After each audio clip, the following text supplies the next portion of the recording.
Ok, aujourd'hui 4 actus très intéressantes. On va parler de l'iPhone en 2026 qui aurait, d'après les rumeurs, la caméra Face ID sous l'écran. Ça, c'est une news très intéressante. C'est dans la continuité de ce qu'on pouvait imaginer quand on a vu l'apparition de la Dynamic Island. Et ce serait à partir de septembre 2026 avec l'iPhone 17. C'est une technologie développée par LG Innotek et ça nous laisse entrevoir un très beau futur pour les prochains iPhone SE. L'iPhone SE a souvent un design old school, c'est-à-dire que quand on avait l'encoche, eh bien il avait ses bordures, le bouton home. Là, dans les rumeurs, vous pouvez voir dans mes précédentes vidéos, on aurait une encoche sur cet iPhone SE de 4e génération. Et si là, l'iPhone 17, l'iPhone 18 ont plus d'encoche et non plus de Dynamic Island, on pourrait évidemment s'attendre à ce qu'on retrouve la Dynamic Island sur les iPhone SE, ce qui serait vraiment intéressant si leur prix n'est pas exagéré non plus. Ok, maintenant on passe au MacBook Air M3. Ça, c'est vraiment un produit, on savait qu'il allait arriver. C'est un produit très attendu par tous les étudiants ou tous les gens qui travaillent un petit peu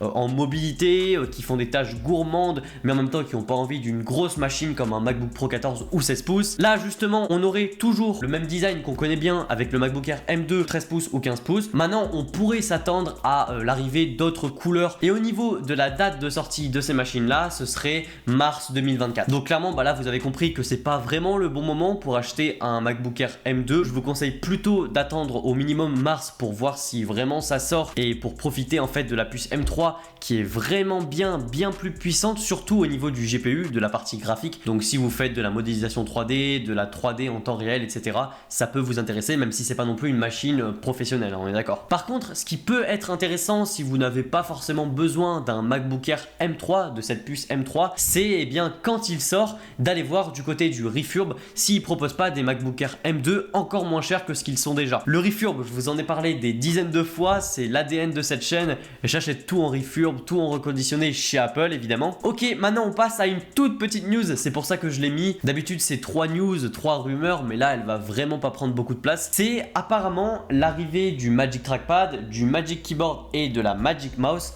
en USB-C. Évidemment que ça allait arriver, c'est évident. Là, ce serait aussi dans le printemps 2024. Il y a beaucoup de choses qui devraient arriver en mars 2024. Et moi, ça me fait dire quelque chose. On peut s'attendre à une keynote. Mais pour en revenir au Magic Keyboard, Magic Trackpad et la Magic Mouse, c'est cool. Ça permet une cohérence entre tous les produits Apple et tous les produits technologiques de la terre entière au final. Par contre, moi, j'aurais aimé un redesign de la Magic Mouse. Elle est bien, mais franchement, le design, la façon dont elle était pensée, surtout au niveau de la charge, qui se recharge par en dessous, mais peut-être qu'on peut attendre, on peut s'attendre à de bonnes surprises et un redesign de cette Magic Mouse. Ok, maintenant on termine avec une news concernant les iPhone 16. On fait que en parler, mais là ça fuse de rumeurs dans tous les sens au niveau de leur micro qui serait apparemment amélioré. Et en fait, ça permettrait de rendre l'expérience avec Siri bien plus fluide, bien plus agréable et naturelle que ce qu'on connaît déjà sur les iPhones. On parle aussi d'une meilleure résistance à l'eau et grâce à ça, on aurait un meilleur rapport signal-bruit. Moi, au-delà des specs et de la partie technique de ça, je vois surtout une très bonne amélioration au niveau de Siri. Ok, il est pas très intelligent et c'est justement la deuxième petite news, la deuxième petite rumeur à propos de Siri. En plus de ses micros améliorés,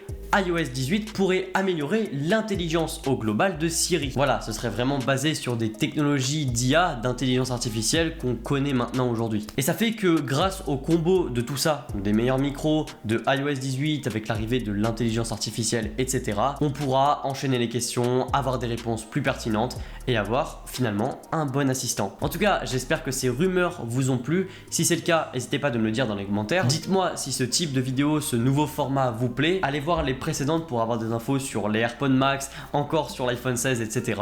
Enfin bref, likez la vidéo, partagez-la, abonnez-vous et moi je vous dis à la prochaine pour une nouvelle vidéo. Allez, salut!